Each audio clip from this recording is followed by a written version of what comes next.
ఒక స్త్రీ ప్రార్థన చేస్తుంది. ఆమె యొక్క ప్రార్థన వల్ల హార్మోని యొక్క అహంకారాన్ని అనుసరిస్తుంది. చెప్పడం అవుతారా?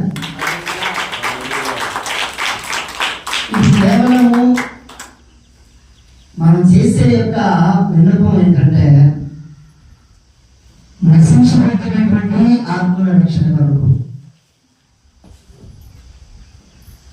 మరి దేవుని యొక్క ప్రజల యొక్క విజ్ఞాపన ప్రార్థన అనేది వలన అది చాలా బలమైంది. విశ్వాసం లేకుండా ఎవరు ప్రార్థన చేయరు, విశ్వాసం లేకుండా ఎవరు ముందుకు వెళ్ళేదానికి వీళ్ళు లేదు. ఈ మీటింగ్ యొక్క పరిస్థితిని నన్ను పాస్టర్ గారు అడిగారు, నువ్వు ఎన్ని రోజులు ఉంటావు అని. 3 రోజులు నేను అక్కడే ఉంటాను.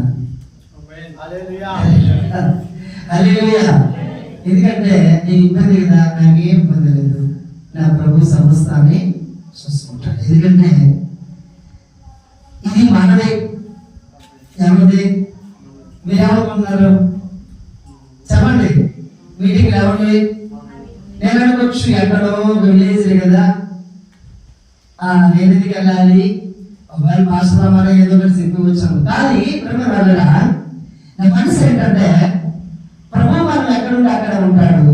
ఖచ్చితంగా యోహాను రాసిన పత్రికలో 14వ అధ్యాయంలో ఒక మాట ఉంది కదా, 14వ అధ్యాయం 18వ వాక్యం, మిమ్మల్ని అనాథులుగా పెడతాను, మీ వద్దకు వ్యక్తులు కాలమైన తర్వాత లోకంలో మిమ్మల్ని ఎన్నడూ చూడదు, అయితే మీరు నన్ను చూడరు. ఎప్పుడు అంటే ఎప్పుడు వెళ్ళాలా?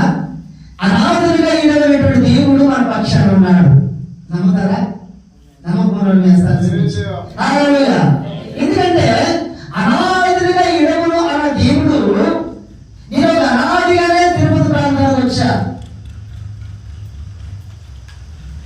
అనాదిగా ఎక్కడో శ్రీకాకుళంలో పుట్టి ఒక మారుమూల ప్రాంతంలో, మాది కూడా మా ఊరు సుమారుగా విలేజ్ వెళ్ళాలి. ఖమ్మం నుంచి దాదాపు ఒక 12 కిలోమీటర్లు.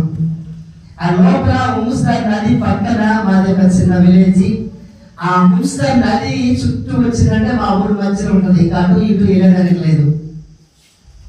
ఒక భయంకరమైనటువంటి ప్రాంతం, ఒక విలేజ్. ఒడిశాకి మాకు పక్క పక్కన నది మధ్యలో ఒడిశా, అటు మాది ఆంధ్ర ఉంది. అలాంటి ఒక ప్రాంతం నుంచి నేను వచ్చాను. కాబట్టి విలేజ్ యొక్క పరిస్థితి నాకు చాలా నచ్చుతుంది అనమాట. ఆ వాతావరణం, ఆ గాలి. నేను కూడా వ్యవసాయకుడినే, నేను కూడా వ్యవసాయం చేసేవాడిని. చిన్ననాటి నుంచి మనం కష్టపడేవాడిని. తిరుపతి పట్టణానికి వచ్చిన తర్వాత నాకు ఎవరు తెలియదు, అసలు ప్రభు అంటే నాకు తెలియదు. ప్రభు అంటే యువతిని. ప్రభు దగ్గర నేను చాలా పశ్చాత్తాపడిన రోజులు ఉన్నాయి. హల్లెలూయా. ఎందుకంటే నా జీవితమే ఒక శ్రీకాకుళంలో ఉన్నప్పుడు ఆ జీవకోన తిరుపతిలో జీవకోన నుంచి ఒక 2 నెలల తర్వాత భయంకర పరిస్థితి ఉన్నప్పుడు అక్కడ సహోదరి ఒక ఆశ్చర్యమే ప్రార్థన చేసుకుంటుంటే, నేను ప్రభు అంటే నాకు విరోధం చెప్పాను కదా, ఎవరైనా గుర్తు లేకుండా నాకు కనిపిస్తే నేను నా గుర్తుకి ఎంత శ్రద్ధ తిట్టే మనస్సాక్షి. ఎందుకంటే ఒక భయంకరమైనటువంటి పనికి మారినటువంటి జీవితం. అలాంటి యొక్క జీవితం ప్రభు యొక్క సన్నిధిలో ఆ ప్రార్థన చేసినప్పుడు మా భార్యని, మా మీద కష్టాలు, మా పరిస్థితి లాగా అక్క మేము కూడా చర్చికి రావాలి, మరి భర్త చూస్తే ఎప్పుడు చూసి సినిమాలు అంటాడు, ఎక్కడ చూసినా ప్రార్థన చేస్తే వాళ్ళు తిడతాడు, గుంపు లేకపోతే ఒప్పుకోడు, దాటి లేకపోతే ఒప్పుకోడు, ఏం కాదులే కాను రా ప్రార్థన చేద్దాం అని. ఆయన ద్వారా నాకు తెలియకుండా ఆయన ఒకసారి ఎక్కడికి ఏ సేవకుడు నాకు తెలియదు, మన ఆత్మీయత తప్ప. అలాంటి యొక్క పరిస్థితుల్లో వెళ్ళింది. నాకు కూడా చెప్పింది, వెళ్దాం చర్చికి వెళ్దాం. పోయాను. ఇంతమంది మనం ప్రార్థన చేస్తే, ఇన్ని విగ్రహాలు పూర్తి చేస్తే ఎవరైనా మనం మాట్లాడినారా? మన కష్టాలు తెలిసాయా? మనకు ఉన్నటువంటి అపవాదం పోతుందా? మనకు ఉన్నటువంటి పరిస్థితులు పోయాయా? యేసు ప్రభువు ఒక దేవుడు అంటున్నాం, అసలు దేవుడు అయితే ఆయన చూసి రావాలి. అంతే కదా, అంతే కదా. యేసు ప్రభు చచ్చిపోయాడు కదా, చచ్చిపోయాడు బ్రతికాడా? చచ్చిపోయిన వాడు లేచాడు. హల్లెలూయా. చంపేశాడు కదా. మరి అలాంటి దేవుడు మనకి ఇంకా మాట ఎదురంటే నేను ఒక్క మాట గది ఉంటే గట్ట ఏడుచుకుంటుంది, తిరిగి జవాబు ఉండదు. అప్పటికి మంచి వెళ్తామని ఒకరోజు అలా వెళ్తే ఆ రోజు ఆ ప్రాంతంలో ఈ ఏడుస్తుంది. నేను చుట్టూ చూస్తాను. నేను వెళ్తే ఎక్కడికైనా మొదట వెళ్ళి రాజా ప్రార్థన చేసుకున్నాం పెద్ద దగ్గర. ఇంకా ఎందుకో అలాగా మోకరించిన తర్వాత పరిస్థితులు చెప్పవలసి వచ్చింది. మాకు ఎక్కడి నుంచి వచ్చారు, ఏ ఊరు, అలా ఏముంది, శ్రీకాకుళం జిల్లా, ఏదో చేస్తాం. తెలుగు దేవస్థానాన్ని నాకు తెలియదు. దేవుని యొక్క మహాగొప్ప అంటే దేవుని వాక్యం ఏంటంటే మిమ్మల్ని అనాథలుగా చెప్పండి అమ్మా, అనాథలుగా విడవనన్న దేవుడు కదా. ఆ తర్వాత ప్రజల వల్ల వెళ్ళి ఇలాగా మా పరిస్థితి అంటే ఏం కాదు, మీరు ఆశీర్వదించబడతారు, ప్రభు నమ్మండి, ప్రభు గొప్పవాడు, ప్రభు దగ్గర రండయ్య అని. ఆ రోజుల్లో మమ్మల్ని సంఘరాత్రులు కూడా వచ్చేసాడు. ఎలా ఉన్నారో బయట నుంచి వచ్చారు, మరి ఎలా పరిస్థితి ఎలా ఉన్నది. ఒక చిన్న ఇల్లు అండి, ఎందుకు ఉంటుంది అది కింద మాత్రం గోరింగ్ చుట్టూ మట్టి వాళ్ళు, పైన అంతా ఈ కొబ్బరి ఆకులు ఉన్నామా, ఆ తిరుపతిలో గీతలు అంటారు, మేము కొబ్బరి ఆకులు అంటాం. ఆ ఆకుల్లో టెంకాయ ఉంటుంది. అది వేసి ఆ పడే నీళ్ళని వర్షం పెడితే లోపల పడేది. అది కప్పి ఆ కప్పేదాన్ని కూడా ఆ ఇంటిగా వాడు నాకంటే జరుగుతాడు. వర్షం పడుతుందమ్మా, నేను కప్పేయండి అయ్యా, నాకు ఏం లేదు, నేను ఒక ఆరు నువ్వే తీసుకొని కప్పుకుంటున్నాడు. ముందు ఆ బాడిగ 200 బాడిగ, ఎంత 200 బాడిగ. మేము 10 రోజులు అనేది తెలిసి అక్కడ మా పొలంలో మమ్మల్ని చూసి అరే మా ఊళ్ళని ఒక 2 రోజులు వాళ్ళ ఇంటికనే పెట్టి మమ్మల్ని భోజనం పెట్టే వాళ్ళు కూడా మర్చిపోలేదు. ఎందుకంటే ఒక మేలు చేసే వాళ్ళు మర్చిపోకూడదు కదా. వాళ్ళ గురించి నేను ఎప్పుడు కూడా చెప్పుకుంటుంటా. 2 రోజులు వాళ్ళ ఇంట్లో పెట్టి వాళ్ళే ఇల్లు బాడికి తీసేసి ఇక్కడ ఉండండి, ఏం పర్లేదు మేము ఉన్నాం అని కొంతకాలం వాళ్ళకి కూడా ఆదరణ నాకు కలిగి వాళ్ళ అన్నిలైనా నన్ను బాగా ప్రేమించేవాళ్ళు. హల్లెలూయా. ఆ తర్వాత దేవుని దగ్గరికి వెళ్ళిన తర్వాత మనయ్య గారు చాలా నన్ను ప్రేమించడం, ఏం కాదులే నువ్వు దేవుడు నేను ఆశ్రయిస్తాడు, నువ్వు భయపడదు అని. ఇంకా అప్పటి నుంచి కష్టం చాలా చేస్తాం, కష్టపడ్డాం. ఇంకా అన్నగారు కూడా ఏజెన్స్ అన్నారు కూడా అప్పటి నుంచి నాకు ఒక ఆత్మీయంగా అన్నదమ్ములాగా ఉండేవాళ్ళు. ఎందుకంటే నేను ఆ పొత్తిల ప్రాంతానికి అటు ఇటు మన మాస్టర్ గారి దగ్గరికి వెళ్తే వీళ్ళందరూ నాకు చాలా ప్రేమించడం అన్నమాట, అంటే మర్యాదగా పలకరించడం. ఎందుకంటే నేను ఒక హిందూ కుటుంబంలో పుట్టినప్పటికీ క్రైస్తవులో ఉండేటువంటి ప్రేమ అనేది ఆ తరువాత కొను అర్థమైంది. హల్లెలూయా. ఎందుకంటే దేవుడిని ఆశీర్వదిస్తాడని చెప్పిన మాటే, ఆ మాట నాకు దేవుని యొక్క సన్నిధిలో వెంటనే ప్రభు సన్నిధిలో బాప్తిస్మం పొందుకోవడం, ఇక వాళ్ళతో కూడా అనేక మంత్రాలకు సేవలు చేయడం, ఇక చదువు లేదు, సందేహం లేదు, ఏమీ లేదు, దిక్కిలేని అనామని కష్టపడిన తినేది. ఇక చాలా రోజులు కాస్త ఇబ్బందికరంగా ఉండేది. కానీ ప్రభు మహత్వం ఏంటంటే ప్రభువులో నమ్మడం, నేను ఆశీర్వదించబడ్డాను. హల్లెలూయా. ఈరోజు ఇలాగా ప్రకటిస్తాను అంటే, ఇలాగ దేవుని సన్నిధిలో ఉండాలంటే కేవలం ఒక వ్యక్తి యొక్క ప్రార్థన కూడా మనకు అవసరమై ఉంటుంది. హల్లెలూయా.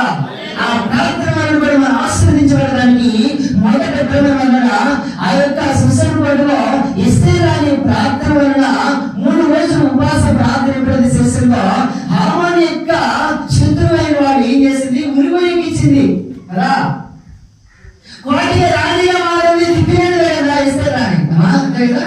మొదటి ఒక భయంకరమైన పేదవాడు, అంటే ఆ పూటగా కష్టపడేవాడు మొదటి రాజుగా చేయడం అంటే ఇది గొప్ప ఆశీర్వాదం కదా. దేవుని యొక్క వాక్యం చెప్తుంది, మిమ్మల్ని అనాథులు వేయడంలో వీళ్ళకి ఎప్పుడు ఉంటాను అన్నాడు. అలాంటి యొక్క లింగతను ప్రాంతం మనకి అవసరమైంది. ఒక దైవజనుడు ఒక ప్రాంతానికి వెళ్ళినప్పుడు ఆ ప్రాంతంలో వాళ్ళు చేర్చుకున్న ఆశ్రయించబడ్డారు.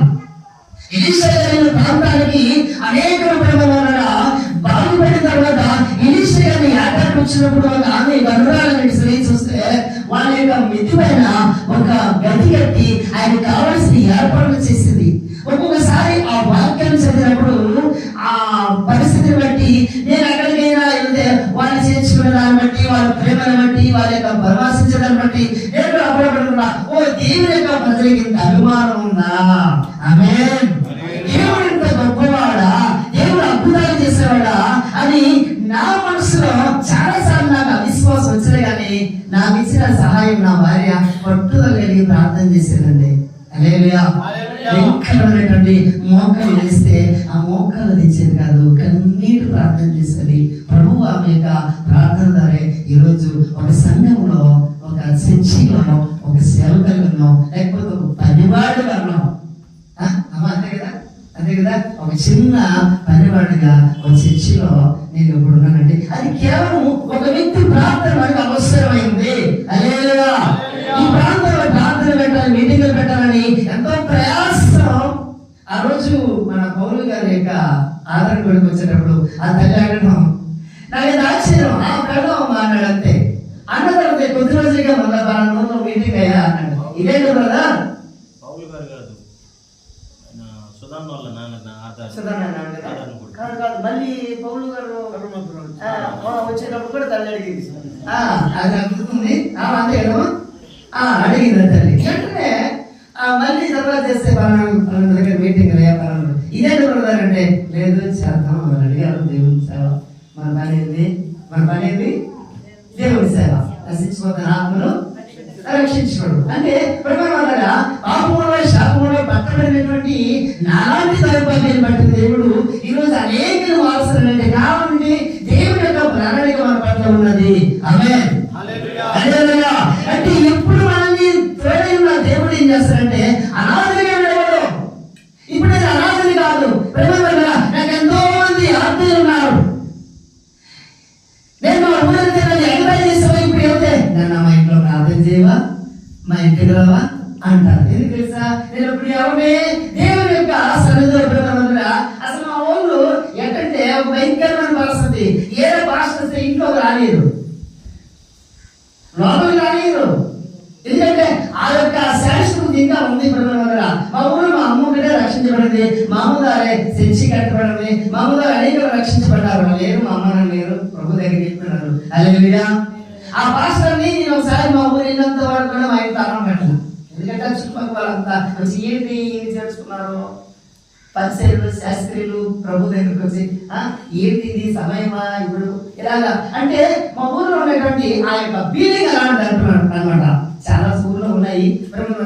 నేను వెళ్ళి ఆ భాష పర్లేదు లేదండి, ఎవరు నాగేమి ఏంటంటే మళ్ళీ నేను వెళ్ళి ఎదురు కూర్చొని వచ్చేసి పక్కపక్కలు ఏం డాన్స్ చేసుకోండి, ఇంట్లో చేసేది నన్ను కూడా ఇబ్బందులు పెట్టారు. కానీ దేవుడు మహాకృప ఏంటంటే ఇప్పుడు ఎవరు వచ్చినా వాళ్ళకి అవసరమైతే వెళ్ళి ప్రార్థించాలి.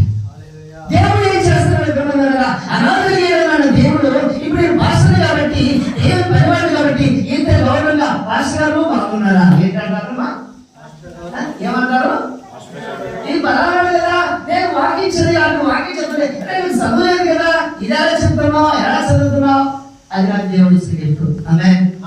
అది నాకు దేవుడి గిఫ్ట్. నా దేవుడు అమ్మాను, నా ప్రభు నన్ను చదివిస్తున్నాడు. అనేక ప్రాంతాలు ప్రకటిస్తాను. అనేక ప్రాంతాల్లో దేవుడు ఒకసారి మన భాష నా చదివేది కదా, నన్ను భాష రావంటారు. ఏంటి ప్రకటించండి, ఏ కాదు దేవుడి ఇస్తారు బాగుంటాడు. ఏమన్నాడు? ఇదేంటిది చదువులేవాడు నాకు దేవుడు ఇచ్చేదండి. అసలు చదువు కూడా దేవుడిస్తాడా? ఏదైనా మన చేతిలో ఆయన కలం పెట్టి రాపిస్తాడా? లేదు కదా, ఇదేందో నాకేమో అర్థం కాదు, ఏదైనా కొనుక్కున్నా కానీ అర్థం లేదు. ప్రభు నీకు ఇస్తారని వాగ్దానం చేశాడు, ఇస్తాడు, నువ్వు సేవకుడు అంతే. ఆ మాట నాకు ఇప్పుడు కూడా అప్పుడప్పుడు జ్ఞాపకం చేస్తుంది. ఒక్కోసారి ఒక దైవజనుడి దగ్గరికి ఆయన బాగా కానీ ఆ ప్రాంతానికి నువ్వు వెళ్ళు, ఈరోజు అక్కడ ప్రార్థన జరిపించిన నీకు తెలిసింది చెప్పిన అన్నాడు. ఇదేంటి నాకు తెలిసింది చెప్పలేదు, అసలు వాకించలేదు నాకు తెలీదు. ప్రార్థన చేస్తాడు అనుకోండి, మా పాటలు పాడతాడు అనుకోండి, అప్పుడు ఏదో ఒక అట్లా పాటలు పాడా కానీ అసలు ఎలాంటి ఏంటి అంటే సరే అంటే నా పద్ధతి ఏంటంటే వాళ్ళ దగ్గరికి వెళ్ళి తలం చేస్తాను. మరి ఎదురు మాట్లాడతాను, ఎందుకంటే వాళ్ళ దగ్గరికి వెళ్ళిపోతాను. ఆ తర్వాత ఏం జరుగుతుందో దేవుడు ఏమి చిత్తం ఆ ప్రార్థన చేసుకుంటా వెళ్ళిపోతుంది. అంటే వెళ్ళి ప్రార్థన జరిగింది. ఎలాగో ఒకలాగా శనివారం ప్రార్థన జరిపించిన ఇంకా మోకాల పై నుండి ప్రార్థన చేసుకున్నా, ప్రభు ఏం అర్థం కావట్లేదయ్యా, అసలు ఎందుకు నన్ను పంపించావు, అసలు నన్ను పంపించావు, ఇక్కడికి ఎంతమంది వస్తారు, ఎవరు చదువుకున్నారో, ఉద్యోగస్తులు వస్తారు నాకు తెలియదని చాలాసేపు మోకాలేసి ప్రార్థన చేసుకున్నా. 12 గంటలకు కొనుక్కున్నా సుమారు 1 గంటల నుంచి 4 గంటల వరకు ఒక పెద్ద నా దగ్గర కూర్చున్నాడు. అన్నీ వేసుకొని నా పక్కన కూర్చొని ఏదో ఇలా రాజాను కూర్చున్నాడు. కూర్చొని నేను నిర్గమకాండం కూడా 9వ మొదటిసారి గురించి అది చదువుతుంటే అర్థం కాదు, నాకేం అర్థం కాలేదని అలాగే బాగా గాడిపోయి నా పక్కన కూర్చొని వ్యక్తి నువ్వు ఏం చదివావో అంటే రేపు ఆరాధన చెప్పుకున్నాడు. నాకు అర్థం కాదయ్యా, నాకు తెలియదు, అసలు నన్ను ఎందుకు నేను పంపించాడో మా పాస్టర్ గారికి అసలు ఆయనకే నేను తిరిగి ఉండొద్దా చదువుకోలేని పంపించానని ఇక నా నిద్రలో మాట్లాడుకుంటున్నాం. పక్కన కూర్చున్నాడు. 4 గంటలు అవుతుంది. ఇక నాకు అర్థం కాలేదు ఆన్సర్ నేను చెప్పిందే చెప్పాను అంతే. చక్కగా వెలుగు వచ్చిందని చూస్తే ఆ పక్కన అక్కడ ఉన్న సంఘం పడుకున్నారు. ఈ పెద్ద లేడు. తర్వాత చూస్తే ఇది లేచి అలాగే మోకరించి ప్రార్థన చేసుకున్నా చేసిన ప్రభా అని క్షమించండి. ఒక మీరే అయితే నేను వాక్యం బైబిల్ చదువుతానే నాకు అర్థమయ్యేటట్టు చేయండి, లేకపోతే నేను వెళ్ళిపోతానయ్యా, నాకు అవసరం లేదన్నా. అలాగే మొక్కలు వైపుచ్చి ప్రార్థన చేసుకున్న తర్వాత కొంతమంది లేచి ప్రార్థన చేస్తున్నారు. అలాగే ఆమెనని బైబిల్ తెలిస్తే ఆ వాక్యం చదివేది ఇక నా ఊరిని దేవుడు నింపాడు. ఆ రోజు నుంచి వల్ల ఇక వాక్యం చదివేది ఇక ఎంత రాత్రి వారికి చదువుతూనే ఉంటా, ప్రార్థన చేసుకుంటా ఉంటా, చదువుకుంటా ఉంటా. ఈ చదివి ఈ లైట్లు పెట్టి చదివేటప్పటికి కొంతకాలానికి నాకు కళ్ళు కూడా కాస్త సైట్ వచ్చినాయి. దాని తర్వాత ఈ లైటింగ్ చదివి ఆ తర్వాత సెట్ చేస్తే నీకు చాలా చూపు తగ్గిపోయింది, నువ్వు అద్దాలు పెట్టుకున్నాడు. సరేలా అద్దాలు తీసుకొని ఈ అద్దాలు తీసుకొని పెట్టుకుంటే నాకు కాస్త ఇబ్బందిగా ఉంది. మళ్ళా ప్రభుని అడిగిన, ప్రభు ఇలా అద్దాలు పెట్టుకుంటే నాకు ఇబ్బందిగా ఉంది, నాకు మళ్ళా చూపిస్తే నువ్వు అప్పే చదువుకుంటానని. అద్దాలు 1 రోజు పెట్టుకుంటే 2 రోజులు పెట్టుకోకుండా అలాగుంటే ఆ తర్వాత మళ్ళా ఈ మసగ్గా కనిపించే ఈ అక్షరాలు తేటతెల్లగా కనిపిస్తున్నాయి. చూడండి దేవుడు నా పట్ల చేసినటువంటి అద్భుతాలు ఏంటంటే ఇదే అని కాదు. నేను ఏదైనా అవసరమైతే ఫోన్ చేస్తాను, బ్రదర్ ప్రార్థన చేయండి. నేను ఒక ప్రయాణం కొరకు తనతో ప్రార్థన చేయించుకుంటా. నేను ఒక భాషలో చర్చ కట్టుకున్నా. చాలా మంది మనం ఉన్నారు కదా, మరి ఎంతో కష్టపడుతున్నాం. కానీ మొట్టమొదట మనకి ఒక మేలు చేసిన ఒక ప్రార్థన ద్వారా మనల్ని హెచ్చింపు చేసినటువంటి వారిని మర్చిపోకుండా నేను వెళ్ళిపోతున్నా. హల్లెలూయా. ఎందుకంటే దేవుని వాక్యం ఏమిటంటే మిమ్మల్ని అనాథలుగా ఎడబడు అన్న మాట. ఇప్పుడు మన అనాథమా చెప్పండి, మీరు అనాథలా? ఎవరు అనాథలు కాదండి. ఒక అనాథలు లేకుండా పాలకునే చాలా మంది ఉన్నారు. దేవుడు లేదని అనాథలు, దేవుడు అనాథలు కాదు. అంతేనా? దేవుడు ఉన్నాడు కదా. ఇప్పుడు ఆ భాస్కర్ అనొచ్చు, దేవుడు ఉన్నాడు కదయ్యా, వర్షము పడడం వల్ల దేవుడు ఇచ్చిన ఆశీర్వాదం. నేను ఏ నీటికి వెళ్ళా వర్షం తడసలే మేము పాల్గొంటున్నాం. హల్లెలూయా. ఈ మధ్య మీటింగ్ పెడితే ఆ వర్షంలోనే మీటింగ్ జరిగింది, వర్షంలోనే పాటలు పాడుతున్నాం, వర్షంలోనే పని చేస్తున్నాం. అదేంటిది? దేవుడు వాళ్ళకి ఇచ్చిన కృప. రాత్రి చూసారా అద్భుతం ఏంటంటే వర్షమైన మీటింగ్ నా దృష్టిలో అద్భుతంగా జరిగింది. మీకు ఎలా ఉందో మరి. హల్లెలూయా. చూడండి మన దేవుడు నమ్మదగిన వాడు. మన నమ్మదగిన ఎడబడు కాబట్టి ఎడబడిన దేవుడు ప్రేమ వల్ల ఈ భయపడవద్దు అన్నాడు. ఎవరు అదే చెప్పాడు, నువ్వు భయపడవద్దు. ఎక్కడ 1:9 చదివితే ఎవరు గ్రంథంలో 1:9 వాక్యాన్ని కాస్త చదవండి. ఎవరు గ్రంథం 1:9 ఎవరు చదువుతారో ఎవరు వస్తారు? ఎవరు గ్రంథం నేను ఆజ్ఞాపించున్నాను కదా, నిబ్బరమలిగి ధైర్యం ఉండుము, దిగులు పడకము, చెడియకము. నీవు నడుచు మార్గం అంతటిలో నీ దేవుడని యెహోవా నీకు తోడై ఉన్నాడు.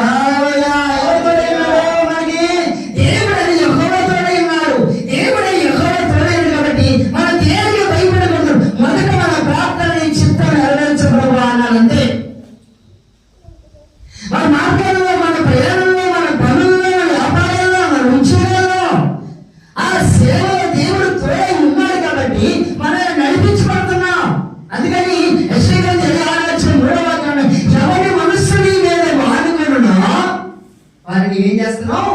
పూర్ణ శాంతి గలవానిగా కాపాడదు. ఎందుకనగా అతడు నీ యందు విశ్వాసం ఉంచున్నాడు. ఒకసారి సపోర్ట్ కొడతారా? దేవుడు విశ్వాసించిన వారికి ఆ మనస్సు ఆయన పైన ఆనుకొని ఉండాలి. ఆ మనస్సు ఆయన పైన ఉండాలి. ఆ మనస్సు ఎప్పుడైతే దేవుడి పైన ఉంటుందో, ఆనుకొని ఉంటుందో, ఆ దేవాది దేవుడు ఏం చేస్తాడంటే, మోషే నత్తవాడే కదా, మోషే నత్తవాడేవాడికి దేవుడు అన్నాడు, నీ నోరు నింపుతాను అన్నాడు. దేవుడు నింపాడు కాబట్టి అతడు దేవుని యొక్క సన్నిధిలో సాత్వికుడని పేర్కొన్నాడు. దేవుని ఇళ్ళలో ఏమయ్యాడు? నమ్మకస్తుడయ్యాడు. అందుకని ఇశ్రాయేలు సర్వ సమాజాన్ని ఐగుప్తు బానిసత్వం నుంచి విడుదలించే గొప్ప యాజకుడయ్యాడు. బానిసత్వంలో 430 సంవత్సరాలు ఉన్నటువంటి వ్యక్తులు మోషే వచ్చేటప్పుడు బ్రహ్మమండల దేవుడు 6,6,3,500 మందిని విడుదలించాడంటే కారణం ఏంటి? తనకు దేవుడు ఉన్నాడు కాబట్టి. దేవుడు ఉన్నాడు, యెహోషువ అన్నాడు, నువ్వు నిబ్బరం కలిగి ధైర్యం ఉండవు. ఇప్పుడు మోషే కాలం గతించిన తర్వాత, ఇక యెహోషువ పైన భారం పడిన తర్వాత ఇక నువ్వు భయపడబోతు అన్నాడు. నువ్వు ఒంటరి వాడు కాదు అన్నాడు. హల్లెలూయా. నువ్వు ఒంటరిగా ఎడవని అన్నాడు. హల్లెలూయా. మీరు ఏమాత్రం కానీ తిప్పులేని వాడు కాదు, అనాథులు కాదు, మిమ్మల్ని అనాథని ఎడవన్నాడు. మరి అలాంటి దేవుడు మనతో ఉంటే మనకు భయం ఉందా? చెప్పండి. నాకు చాలా భయం ఉంది. నాకు చీకటి పడితే ఎక్కడ అంత భయస్తాను. కానీ ప్రభు నమ్మక నా భయాన్ని పోగొట్టేశాడు. సభలు కొట్టండి. ఎంత రాత్రైనా ఎక్కడైనా హాయిగా హాయిగా కృతజ్ఞత స్తుతులతో పాదాల చెంతకు చేరుకొని నీ పాదాల చెంతకు చేరితివి. నీ సన్నిధిలో శిరతలకు యేసయ్యా, యేసయ్యా,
ఏంటి ఎక్కడికి అన్నా పిల్లల సామెతల గ్రంథం ఒకసారి 24:11 వాక్యాన్ని చదువుకుందాం. సామెతల గ్రంథం 24:11. సావులకు పట్టబడి వారిని విడిపించువా, నాశనమును జయించిన వారిని రక్షించువా. ఏంటంట? సావులకు పట్టబడిన వారిని విడిపించువా, నాశనమును జయించిన వారిని ఏం చేయాలి?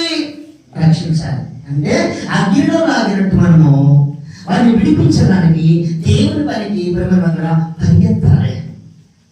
దేవుని పరిశ్రమ నిమిత్తము దేవుని బిడ్డలుగా గ్రామమైన అది పల్లెైన పట్టణమైన వాళ్ళు ప్రార్థన ఆయుధం ఉండాలి. ఏమన్నాలి? ప్రార్థన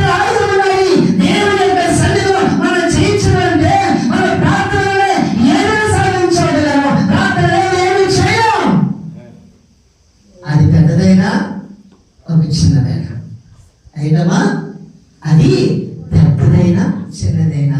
చిన్న చూదు అనుకోండి, చూది కావాలంటే దానికోసం ఏం చేయాలి? ఆ కొట్లోకి వెళ్ళి తీసుకురా కాదు, ప్రార్థన చేయ ప్రభువు దగ్గర. ఆమేన్. హల్లెలూయా. ఈ ప్రార్థన కావాలంటే ప్రకటించాలి, ప్రార్థన చేయాలి. ప్రభువుని అడగాలి. మొదట ఎవరు అడగాలి? ప్రభువుని అడగాలి. అదంతా దేవుడిగా సాక్ష్యమైనటువంటి ఏది లేదు ఉన్నదా? నాకు అసాధ్యమైంది ఏమన్నా ఉన్నదా? హల్లెలూయా. అబ్రహాము అన్నాడు కదా, యెహోవాకు అసాధ్యమైంది ఏమన్నా ఉన్నదా? మరి సావులకు పుట్టబడిన వారిని మీరు ఏమైనా రక్షించగలుగుతున్నారా? మీ గ్రామంలో మీ కొరకు, మీ ప్రజల కొరకు మీరు ఏమైనా ప్రార్థన చేయగలిగిన స్త్రీలుగా ఉన్నారా? అలాంటి ప్రార్థనపరులుగా పురుషులుగా ఉన్నారా? ఇస్తే దాని శిశువులను కోటను మార్చగలిగింది. ఇస్తే రాని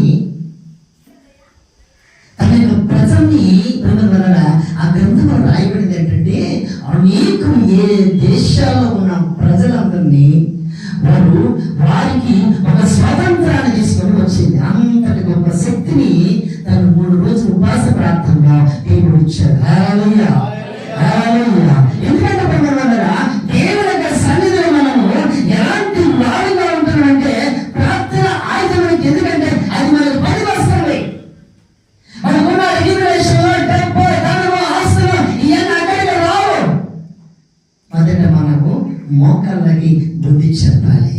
మోకాళ్ళకి ఏం చెప్పాలి? బుద్ధి చెప్పాలి. హల్లెలూయా. హల్లెలూయా. ఆ దేవుని యొక్క సన్నిధిలో మనము ఎప్పుడైతే ప్రార్థన చేస్తామో ప్రార్థన ద్వారా దేవుడు అద్భుతాలు చేస్తాడు. యూదులందరూ ఆ గ్రంథంలో రాయబడింది ఏంటంటే 125 దేశాలు పరిపాలించే ఆ యొక్క రాజుగారి పరిపాలనలో హిందూ దేశం కూడా ఉందండి. ఏ దేశమా? మనకందరికీ అంటారు కదా, ఈ యొక్క దేవునికి రోజు హిందూ దేశం, అది భారతదేశం. ఎవరిది? దేవుని చుట్టూ దేవుని ప్రజలు మనకి హక్కుంది. భారతదేశస్తులుగా మనం ప్రార్థన చేయాల్సిన అవసరం మనకు ఉంది. ఎక్కడ పుట్టాం చెప్పండి? భారతదేశం. మనకు ప్రార్థన చేయాలని హక్కుంది. ప్రభువుని ఆరాధించే శక్తి మనకు దేవుడు ఇచ్చాడు. ఆ దేవుడు మనం మొదలుపెడితే ఖచ్చితంగా దేవుడు అద్భుతాలు చేస్తాడని సంగతి మనం నమ్మాలి. ఎవడు ఈరోజు మాట్లాడతాడని దాని గురించి మనం ఏమాత్రం వెనక్కి మన అవసరం లేదు. మన దేవుడు రాష్ట్రం కలిగిన దేవుడు. హల్లెలూయా. మనకు మనం ఉన్నవాడు కంటే మీరు ఉన్నవాడు గొప్పవాడు కనుక మీరు భయపడవద్దండి. ఏమాత్రం భయపడవద్దండి. దేవుడు మన పట్ల ఉన్నాడు. మన అనాథలు ఎడవడు, మన దిగ్గజులుగా ఉన్నాడు. దేవుడు మనకి సైన్యాన్ని మన దగ్గర పంపిస్తాడు. యేసు గురించి చెప్పాడు కదా, ఒక సైనికులు ఒక శిష్యుడు ఒక ప్రధాన యాజకుడు శివుని అడిగితే, నా తండ్రిని నేను అడిగితే ఒక సైన్యాన్ని దింపడా? హల్లెలూయా. లోకంలో యుద్ధానికి కానీ దేవుడు యుద్ధం చేసేవాడు కాదు. మనల్ని పరాక్రమశాలిగా నిలుపుతాడు. దావీదు చిన్నవాడే. 6 జానుల మనసుని 3 చీరలు అయితే ఒక దెబ్బకు చంపాడు. ఎందుకంటే దేవుడు ఆజ్ఞాని. సవాల్ ఇస్తున్నాడు. ఫిలిష్తీయులు నేను వాడి బదులు నేను బానిసలతో ఉన్నాడు. ఈ సున్నతని పిలిస్తే ఇలా మాట్లాడటం ఏంటి? ఇది నన్ను పంపించేయాలంటానని సౌలు దగ్గరికి వెళ్తే మరొకరే చిన్నపిల్లడు అన్నాడు. కానీ దేవుడు అతని ద్వారా అద్భుతం చేశాడు. ఈరోజు మన ద్వారా చేయాలంటే మన గ్రామం కొరకు మనం మోకాలు వేయాలి. మన గ్రామం కొరకు మనం ప్రార్థన చేయాలి. మీ దైవ సేవకుల కొరకు మీరు భారం కలిగి ప్రార్థన చేయాలి. మీ దైవ సేవకులు ఇంత భారం కలిగి ఇలాంటి ఇంకా గొప్పగా పెట్టాలని ప్రార్థన చేయాలి. రక్షించబడాలి. పట్టబడిన ప్రతి వారు వినిపించబడాలి.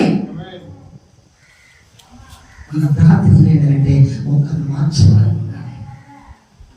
సాగుకు పట్టుబడుతున్నారు, నాశనైపోతున్నారు. భూమి మీద చూస్తున్న భయంకరమైనటువంటి ప్రమాదాల్లో ఎంతమంది ఎవరి నాశనమైపోతున్నారు, ఎవరి ఇచ్చిన నాశనమైపోతున్నారు. ఒక క్రైస్తవుడుగా ప్రభుత్వాన్ని బిడ్డలుగా ప్రభుత్వం విశ్వాసించిన బిడ్డలుగా ఏం చేయాలి? మన ఆయుధం ప్రార్థన. ఆ ప్రార్థన మనల్ని బ్రతికిస్తుంది. ప్రేమ వదరా. హల్లెలూయా. హల్లెలూయా, హల్లెలూయా. ఎందుకంటే మనం ఇప్పుడు పట్టబడిన వారిని, సాగు పట్టబడిన వారిని విడిపించేవారు ఉన్నారు. మన దేవుడు మనల్ని అనాథలు ఎడవడు కదా. ఎవరి మనసుని మీరు ఆనందంలో వారిని పూర్ణ శాంతి గల వారిగా కాపాడదు అని దేవుని వాక్యం ఉంది. ఆ మనసు ప్రభు పై నుంచి మోకలేసి ప్రార్థించండి. నేను ఇక్కడ నుంచి రాత్రి మీటింగ్ అయిన తర్వాత ఆ రూమ్లోకి వెళ్ళి చాలాసేపు నాకు బయట వస్తే ఎక్కడ కొన్ని నిద్ర రాదు. ఇక దేవునికి ప్రార్థన చేసుకుంటా ఉన్నా. ఈ లోపల ఏసీ పెట్టాడు ఆ తమ్ముడు సీట్లు. ఆ తర్వాత చాలా మధ్యరాత్రికి సుమారుగా మేము పడుకున్నట్టు 1 గంట అవుతుంది. అయినా నిద్ర రాలా. 2:30 గంట కళ్ళు వస్తున్నా. ఈ కళ్ళు సమీసింది. ఈ కళ్ళ పక్కన పడుతుంది. నాకు అప్పుతా ఉన్నాడు. తర్వాత ఈయన ఏసి ఆదేశాడు. అలా చూస్తే 4 గంటలకు మళ్ళీ అమెరికా వచ్చింది. 1 గంట కంటే నిండా నిద్ర రాలా. 4 గంటలకు లేచి ఇక అలాగే నేను ఇప్పుడు అలారం పెట్టుకుంటాను 4 గంటలకి. ఇక ఈ మంచి నిద్రలో అలారం పోయింది.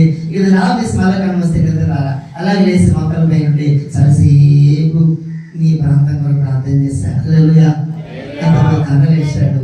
ఆ తర్వాత అలాగే దేవుని సన్నిధిలో, ఎందుకంటే ఒక చోటకి వెళ్తే కంటిన్యూట్ నిద్ర నాకు నిద్ర అనేది నా దేవుడు ప్రభు వల్ల సమయానికి ప్రభావం లేకపోయా మెరుగు కావాలని ప్రార్థన చేసినప్పుడు ఖచ్చితంగా ప్రభు దాన్ని అమలుపరుస్తూ ఉంటాడు. ఆమె ఎందుకంటే మాకున్నటువంటి భారం ఆత్మ భారం, మాకున్నటువంటి భారం ఆ నశించిపోతున్న వారిని వెనక రక్షించడం. ఆ భారం వల్లే పొందగలరా ఎంత ఖర్చైనా పర్లేదు, ఎంత కష్టమైనా పర్లేదు, ఈ రాత్రి పర్లేదని పరిగెత్తుకుంటూ మేము వెళ్ళడం మా యొక్క పని. ఆ దేవుడు మాకు ఇచ్చిన పని. ఎవరిచ్చిన పని? భారం. ఆ భారంతో పొందగలరా. మరి తమ్ముడు కూడా చాలా భారంతోనే ఈ పని చేస్తున్నాడు. ఎంతమంది సహకరించాడు మీటింగ్కి. ఎంత కష్టం. నేను చాలా మంది ఉన్నాం మీటింగ్ పెడితే వాళ్ళు మేము ఎంతమంది ఉంటే కష్టపడుతుంటాం. నాకు రాలని బాధపడుతుంటాం. మరి ఎంతమంది మీరు ప్రార్థన చేస్తున్నారో ఈ మీటింగ్ ఎంత అద్భుతంగా జరగడానికి మీ ప్రార్థన శక్తి ఉన్నది. ప్రార్థన అవసరం ఉన్నది కాబట్టి దేవుడు జరిపిస్తూ ఉన్నాడు. మరి అలాంటి యొక్క ప్రార్థన మనం చేస్తే ఇస్తే వల్ల సుసరుకోటి మార్చబడతాయి. 120 దేశాలలో ఉన్న ప్రజలు, యూదులు ఒక్క దాటికి వచ్చారు. వాళ్ళు ఒక పండుగ తీసుకున్నారు. ఈరోజు మేము ఒక పండుగ చేసుకున్నాం, మేమందరం ఏకమయ్యాం చెప్తున్న అర్థమార్చిన దేవుడు ఇప్పుడు యూదులందరినీ ఒకటిగా చేశాడని ఆ సుసరుకోటలో ఆర్భాటాలు జరిగినాయి. మరి మన దేశంలో మన గ్రామంలో ఇది మన పండుగ. 3 రోజులు మీటింగ్ అంటే పండుగ. ఇశ్రాయేలు ప్రజలు పన్నసారాలు పెట్టేవాళ్ళు, రాళ్ళ పండుగలు పెట్టేవాళ్ళు, వాళ్ళు వారాల ప్రమాణాలు ఇశ్రాయేలు కుటుంబాలు వచ్చి దేవుని ఆరాధించేవారు. ఈ రాత్రి మీ కుటుంబాలు అందరూ 6 గంటలకే ఉండాలి గ్రౌండ్ లో. చప్పట్లు కొడతారా? ఖచ్చితంగా మీరందరూ సహకరించవలసినటువంటి పనులు మీరు చేయాలి. దేవుని పనికి శక్తి వచ్చి లేకుండా చేయండి. దేవుడు మిమ్మల్ని అనాథలకి ఏడవడు. ఆమేన్. ఈ మాటలు దేవుడు దీవించుగాక. అందరూ మోకరించండి. మోకల పని నుండి దయచేసి వీళ్ళ వారికి నిలువ మోకం వేసి ఏ కలిగిన వారు ఖచ్చితంగా ప్రార్థన చేయండి. ప్రభువా, మా గ్రామంలో ఇంత గొప్ప ఆశీర్వాదం ఉన్నదని సంగతి అయ్యా ఎందరో వచ్చినప్పటికీ నాయన, ఎందరో రక్షించినప్పటికీ నాయన, అయ్యా సాగు ఇచ్చినటువంటి వారిని రక్షించడం నా ప్రభా, పాపంలో పట్టబడుతున్న వారిని ఆయన విడుదల ఇచ్చుకున్న నా ప్రభా, ఈ సమయంలో నా ప్రభా ఇదే గొప్ప మీటింగ్ కాకపోయినా, ఇదే 100 మంది రాకపోయినా, నేను కొత్తమంది అయినా నువ్వు ఆరాధించుకో, నువ్వు నడపరచుకో, మా ప్రార్థన పడుకో ప్రభా. అనేక అద్భుతాలు జరిగించిన దేవుడిని బట్టి అది ప్రార్థించండి. ప్రార్థించి ప్రభా నడవండి. ప్రభా ఆత్మ నీ పైన బయలుపడగలి నడిచి నడిపడండి. అద్భుతాలు చేస్తారు.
మొట్టమొదటిగా మన దేశంలో క్రైస్తవుల మీద పడుతున్న దాడులు అనేక మందిని హత్య చేస్తున్నారు. మణిపూర్ అనేక మంది క్రైస్తవుల యొక్క స్త్రీలని చాలా రకాలుగా వాళ్ళని హింస పెడుతున్నారు. బట్టలను విరేగిస్తూ అసభ్యకరంగా చేస్తున్నారు. దాన్ని బట్టి గవర్నమెంట్ గుర్తించాలా. దేవుని బిడ్డలు ఈ లోకంలో ఉన్నారు, ఈ దేశంలో ఉన్నారు.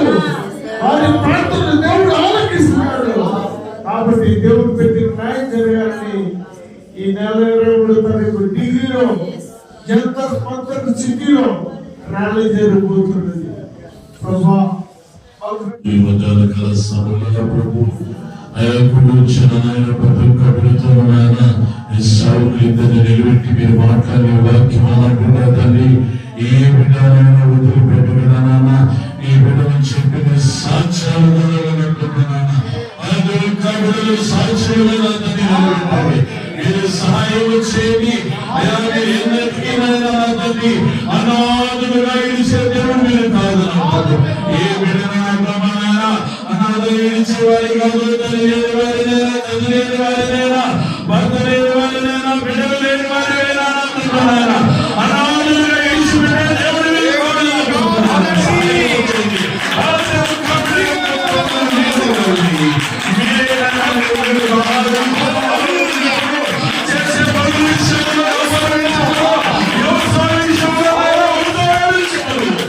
సమస్తములో మీరే తోడుగా ఉండి సహాయపడమని యేసుక్రీస్తు పరిశుద్ధమైన నామములో అడిగి వేడుకుంటున్నాను మా పరమ తండ్రి.